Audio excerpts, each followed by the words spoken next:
बैठ करके श्रवण कर ले। गुरुवर चरणों में दे दो।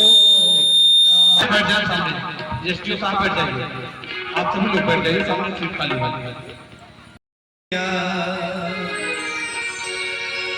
हम खुश हुए, हम खुश हुए, हम खुश हुए।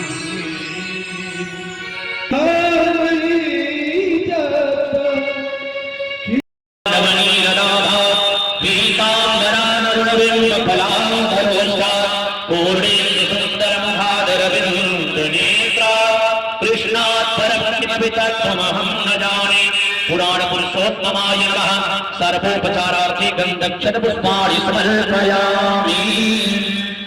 बोलिए भागवत भगवान की, गुरुदेव भगवान की, भवानी बाबा जी महाराज। भगवान की कथा सुनी है। नरसिंह कोई रूप नहीं है। नरसिंह कष्टों से त्राण पाने का भगवान का एक तरीका है। जब दुराचार किसी भी प्रकार से नष्ट नहीं किया जा सके तो भगवान अपने वास्तविक स्वरूप को परित्याग करके कृत्रिम स्वरूप धारण करते हैं और वह इतना पराक्रमी है कि उसका मंत्र आप जाने, मंत्र आपको सुनाया था आचार्य, सुनाया उग्रम वीरम महाविष्णुम ज्वलंतम सर्वतोमुखम नरसिंहम भीषणम भद्रम मृत्यु मृत्यु नमाम्यहम्। उल्टी बात है, भीषणम तो भद्रम कैसे, भद्र मतलब अच्छा शांत सुशील, मृत्यु मृत्यु नमाम्य मित्रा भी करा ले कि मृत्यु को भी खा सकता है। ऐसे भगवान नरसिंह देव जो भक्तों के लिए तो भद्र हैं और दुष्टों के लिए भीषण हैं, ऐसे नरसिंह देव को प्रणाम करते हुए अपनी वाणी को विराम देता हूं। हरि को प्रणाम, हर को प्रणाम, सबको प्रणाम। जय सिया राम, जय सिया राम, जय सिया राम। एक बात और कहूंगा कि कुछ ही दिन पहले शायद आप थे, एक जगह हम लोग कथा बैठे थे जहां प्रसंगात कुछ लोगों को आने के लिए मना कर दिया गया था। तो देखें, दुनिया में कोई इतना बड़ा पाप हो ही नहीं सकता जो भगवान नाम के संकीर्तन से खत्म न होगा। तमाम बार हम कहते हमारे ये हुआ जो हम कथा नहीं सुनने जाएंगे, पूजा नहीं करेंगे, भगवान का नाम नहीं लेंगे। स्त्री रजोगोष में कहते भगवान का नाम नहीं लेंगे, ऐसा कुछ नहीं है। एक मंत्र अभी पंडित जी पढ़ रहे थे हमारे आचार्य जी, थोड़ी सी व्याख्या करके अपनी बात समाप्त करूंगा कि भगवान नाम कैसे सबसे अधिक शक्तिशाली है। कौन सा मंत्र?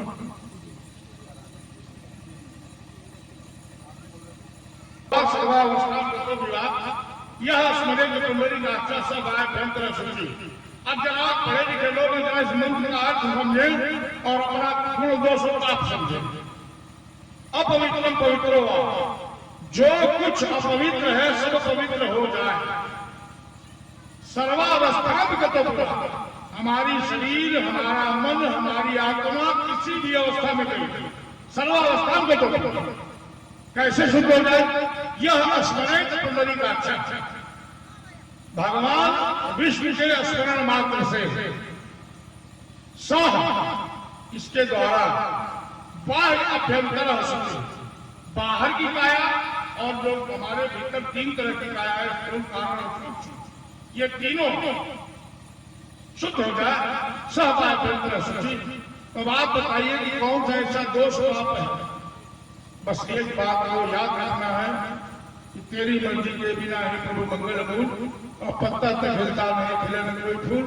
इतने को अगर हमने याद रख लिया तो हमारी भागवत सुनना सफल है, हमारे पूर्वज भी संतुष्ट होंगे और हम स्वयं भी संतुष्ट होकर अपने जीवन यात्रा में आगे बढ़ेंगे। इन्हीं शब्दों के साथ एक बात और कहना चाहूंगा कि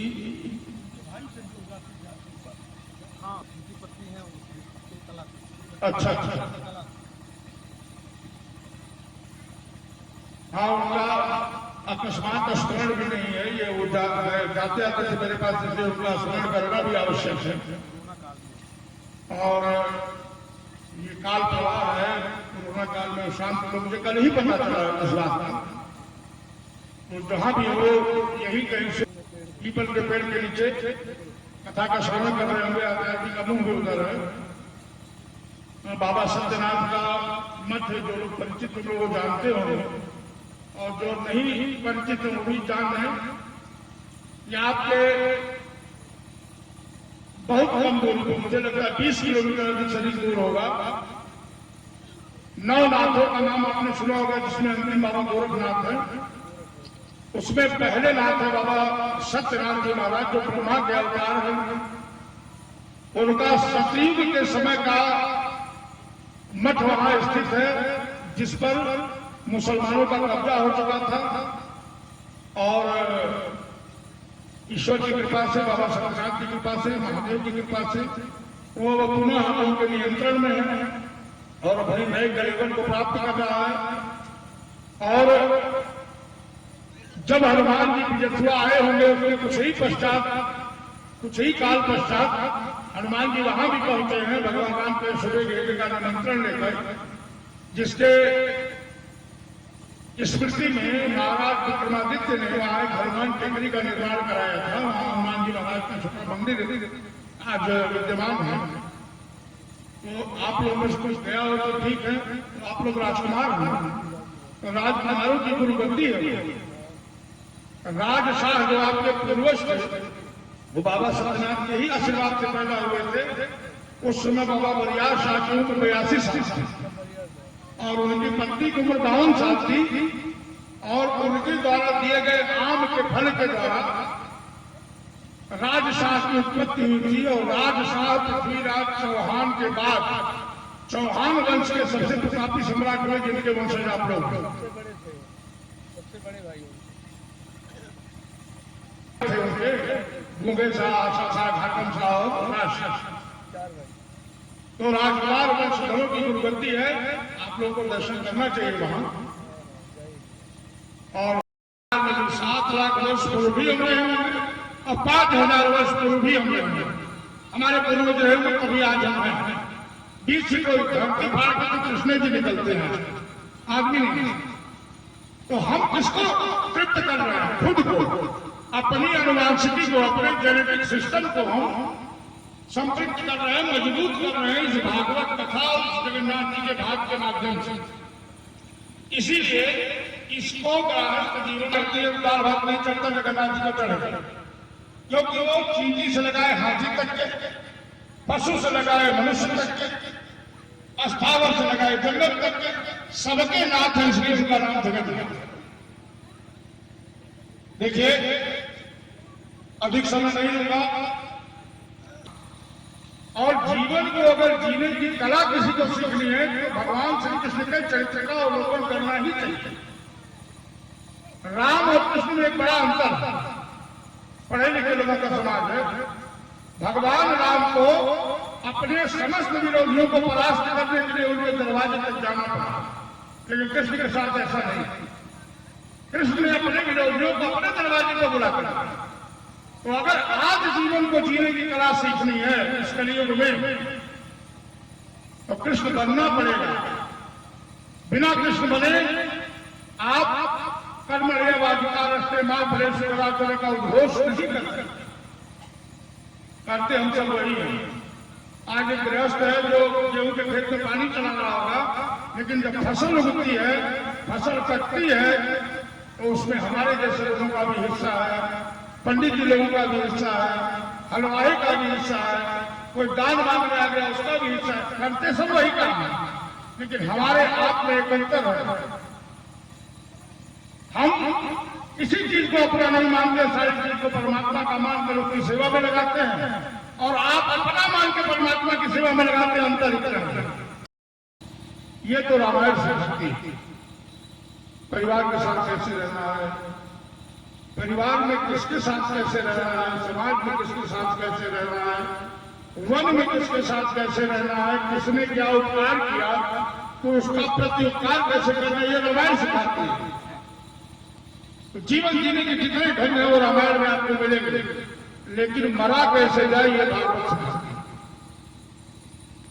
ध्यान से देखें, आचार्य जी ने आपको बताया होगा कि सुनने वाला कौन है? जिसको ये मालूम है कि 7वें दिन हमारी मृत्यु हो जाएगी, और हम सबको मालूम है कि 7वें दिन में मृत्यु होती है, 8वें दिन किसी की मृत्यु नहीं होती, परंतु हम नहीं मानते। तो भागवत कहने का अधिकारी परमहंस अवधूत सुखदेव जी जैसा ही विरक्त हो सकता है, और भागवत सुनने का अधिकारी भी वही हो सकता है जिसने मृत्यु पर विजय पा ली हो, जिसकी इच्छाएं शेष हो। इसलिए हम नहीं सुनते हैं, हम तो अपने पूर्वजों के निमित्त यहाँ बैठे हैं। सुनते हैं हमारे पितृ, सुनते हैं हमारे पूर्वज, और जब इस भागवत महापुराण की कथा के माध्यम से वो जीव मात्र को तृप्त कर लेते हैं, चाहे वो अन्न दान हो, ज्ञान दान हो, किसी प्रकार का दान हो, 7 प्रकार के दान भागवत में विहित हैं। उन सारे दानों से पितृ जब संपृक्त हो जाते हैं तो हमारे वंश की वृद्धि करते हैं, हमारे कुल की वृद्धि करते हैं, हमारे धन यश की वृद्धि करते हैं। और एक बात और जान लें कि जो विज्ञान पढ़े होंगे वो जानते होंगे, तो जेनेटिक सिस्टम है हमारा, तो जेनेटिक सिस्टम आज का नहीं है। अगर आप हम यहाँ विद्यमान हैं